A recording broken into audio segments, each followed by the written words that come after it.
السلام علیکم ملګرو، په ننني ویلاګ کې به ستاسو سره شریکوم زموږ د علاقې ښکلیوالی او په نرس کې ما څه کارونه وکړو. نو راځئ دا ویډیو سره وګورئ. د ټول رومبې بس ترېشر هغه کړی و او جو دانې موږ به راخېجولې وې او لاړمه دانې مې خورې کړې ټول رومبې. د دې نه پس مې بس کپړې بدلې کړې او روان شوم د غره په طرفو.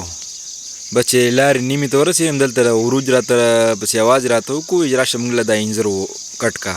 نو بس لاړم انځر مې له کټ کو او دا عروج ماشومه ده انځر مې له کټ کو. د هغې نه بس روان شوم بر غره ته.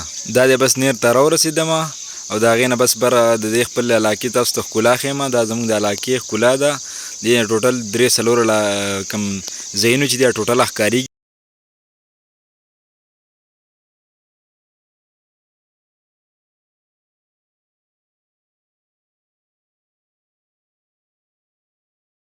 هغې نه پس مې یو ځل څه ځان سره راوړې وه دا مې ورته وخوړه. بس کور کې راته وینا کړې جارګی راوړه. جارګی مې سره راوړې او دا واښه دي دا مې ورسره وریبلو. دا ټوپ لپاره مې وریبلو.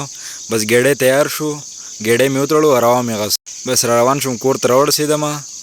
روټۍ مې وخوړه. د روټۍ نه پس مې بس لاړم جومات ته. جومات کې مې بانګ ووی او د بانګ نه پس مې مونځ وکړو. بس رالم واپس کور ته.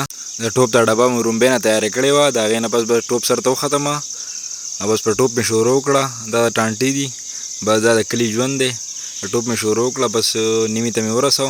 بس آخري سر ته مې ورسو. د آخري سر نه بس چې بس والد صاحب مې د سکول نه راغی بس هغه پې شروع کړه او آخري سر چې کوم و هغه پې هغه جوړ کړو. اوس دا ټوپ ټوټله ویډیو د آخري وګورئ ډېر مزیدار راغی.